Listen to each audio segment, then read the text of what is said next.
Game 1 win. Your thoughts about your team's performance today and how was your preparation heading to the finals? Okay. Siyempre, hindi pa tapos yung laban. 1-0 pa lang. Kailangan talaga makadalawa ka. So, no need to celebrate talaga. Ang importante, nakuha namin yung game 1. Then, tatrabawin namin yung game 2. Yes. Gemma, you got 20 points on 18 attacks and 2 blocks. So, what can you say na ito, psychological advantage na itong panalo niyo sa game? What can you say? Ayun niya po. Siguro dagdag moral po sa amin to lahat and yung momentum namin nasa amin. Pero sabi nga ni Coach, hindi to yung time para mag-celebrate kasi isa pa lang po yung napapanalo namin. Kailangan namin tapusin to sa Sunday and ayun, training lang kami bukas. Ano pa po? Alright, thank you. Gemma, to MG.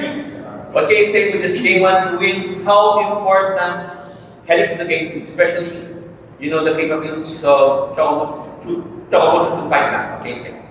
Siyempre, advantage kami with one game. Pero kita naman namin sa game kanina na ang dami pang kailangan baguhin, ang daming lapses, and lagi kami nagsistart from behind, naghahabol. So, kailangan talaga namin mag-focus more and mag-practice more. So, tama talaga si Coach na it's a good win, pero hindi pa tapos yung goal namin for this season. One more game. Yes. Thank you. And P2, relative. What can you say na in this, in the biggest stage, ito, maganda yung pinakita mo, especially itong board set of casing. Dalawa. Ito, tatlo. Ayun, nakakatuwa kasi na overcome namin yung situation. Kasi nga, lagi kami humahabol. And yun, lagi lang din talaga kami nare-remind ni Coach, basta magtrabaho kami ng team, mas magaan yung kalalabasan. Yun, and yun, hindi pa tapos yung trabaho ulit kami bukas para sa game 2. Gusto na naming kunin to and tapusin. Siyempre, kailangan talagang paghirapan yan kasi hindi yun basta-basta ibigay sa amin. Yes. Alright, thank you. For MJ kayo yung nagdala na ang spark from the bench. Ano lang yung naging mentality nyo nung pinagkatiwala kayo ni Coach na ipasok sa loob kanina? Nahala natin dyan. Nung pinasok kami kanina, sabi lang talaga namin, kailangan namin magtrabaho, magbigay ng energy. Talagang tiwala lang kami kay God, tiwala lang kami kay Coach, yung decision niya, tiwala lang kami sa kasama namin, sa teammates namin. And talagang nag-enjoy lang talaga kami sa loob, yung good vibes ng Cream 9 yun. Kailangan lang namin ma-maintain yun all throughout the game. Naging mentality. Kinig ka. Ayun, naka-mindset lang din talaga kami lahat. Na-ready na kami ni Coach mentally na lahat, hindi lang yung nasa loob, dapat pati rin yung nasa labas, ready anytime. So yun, naka-mindset kami na every time na papasok kami, talagang tutulong talaga lahat and magko-contribute. And then kanina, nag-enjoy lang din talaga sa loob. And napansin ko din na grabe din talaga yung composure ng bawat isa kasi ayaw na namin maulit yung first set kasi nga parang ang layo ng lamang, tas nahabol. So parang ang ganda nung bandang dulo na parang kahit lumalaki na yung lamang namin pero nandun yung composure ng bawat isa. Kaya natapos namin na. For all the players, so yung pagkatalo ng Chocomocho in the semifinals, what was the biggest adjustment or takeaway from that game that you really adjusted entering the game?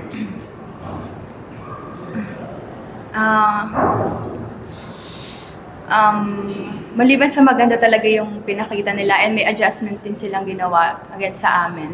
Madami rin kaming errors, madami kaming mga hindi pagkakaintindihan ng game na yun. So, ngayon lang na medyo nakapana namin, alam naman na namin yung magiging ikot talaga ng tao. So, naging ready lang kami sa mangyayari and kailangan lang namin mag-adjust agad sa mga ganong klaseng ikot ng tao. Same question. Anything adjustment before the Chocomocho semifinals game entered? Ayun, for me, siguro mental side din. Kasi yung game namin against Choco nung last, 2 sets up na kami, pero natalo pa din. So ayaw na talaga namin maulit yung nangyari. Tapos yung nangyari kasi doon, sobrang dami namin basic errors na yun, lagi na-remind sa amin ni coach na hindi dapat kami basta-basta nagbibigay ng basic na mga errors. So, kailangan lagi talaga nakafocus sa ginagawa namin. For me, mahirap talaga kalaban yung sarili namin. So, kailangan, as what Paul said, hindi talaga kami mabigay ng puntos, yung mga simpleng bola, kailangan mapatay namin. Kailangan na talaga namin magawa yung trabaho namin. And I think yun yung nagkulang ng first set. Ang dami naming nakalimot, ang daming lapses. Nagkulang talaga dun sa panapos. Pero 5 sets naman, so andun naman yung laban all the way. Pero at least ngayon, mas naging composed and mas naging focus talaga yung team na makapuntos, na kahit nakakapuntos yung kabila, malakas sila pumalo, given naman yun, andun si Sisi, lalo na ginagawa lang namin yung trabaho namin on our side of the court and hindi kami nagpapadala sa mga sa nangyayari sa kabila. So kanina lang talaga, mas nag-focus kami sa sarili namin and mas nag-deliver lang talaga kami ng trabaho namin na pinapractice namin everyday. And also for engineering to follow up, siguro yung close-out games na yung pinakamahirap, and even though you're up 1-0, there's still that pressure of getting the job done. So through all these years of winning championships and all, like, what's the secret to closing out a final series, lalo na one as tight as this one? Nandun talaga yung pressure, lagi nga namin siya joke si Coach, parang, Coach, pasok pa naman kami paglamang.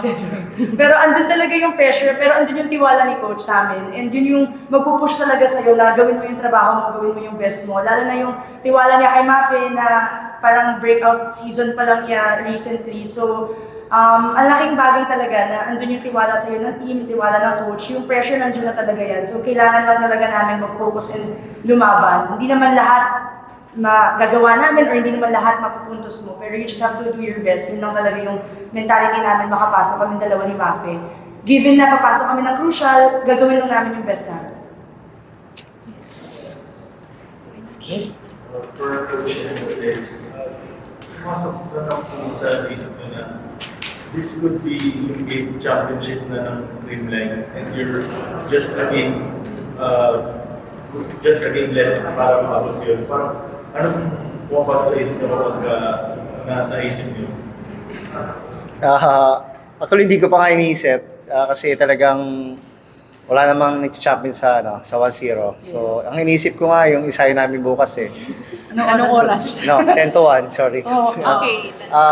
Yun nga, hindi pa namin iniisip kasi kakatapos na ng game, yung preparation bukas kasi sobrang aga na ensayo namin. So, pero naka-prepare naman kami kung inabot ng ganito. 11 nga yung ano namin. So, yun muna isipin mo namin. Hindi mo namin masyado isipin muna yung game 2. Yung bukas muna and Saturday. Yes.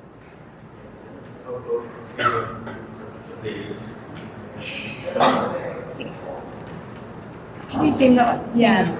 Same naman kami ng mindset lahat. Balik sa ensayo, balik ulit kami sa trabaho, and nag-uumpisa talaga yung laro namin sa training. So, kung ano yung nakikita natin lahat sa game, kailangan lumalabas yun everyday sa amin sa training. So, balik muna kami sa back to normal muna kami bukas. Wala muna kami iisipin na game ulit and just work hard.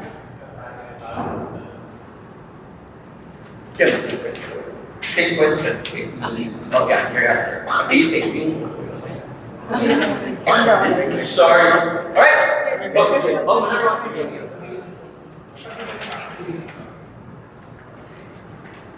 Hi Coach, speaking of the bench kasi generally talaga maganda yung buhok mo kila MG, kay Bernadette, and kay Mafe, and also Bea.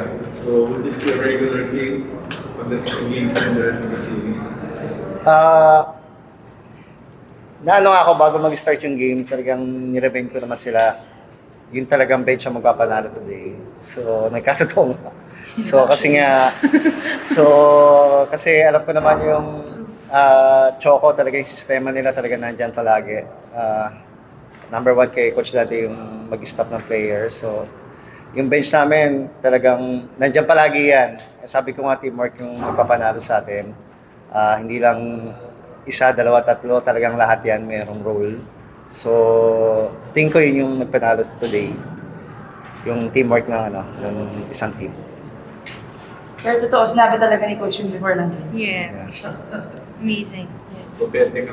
Called. Yeah, ang dami namin eh.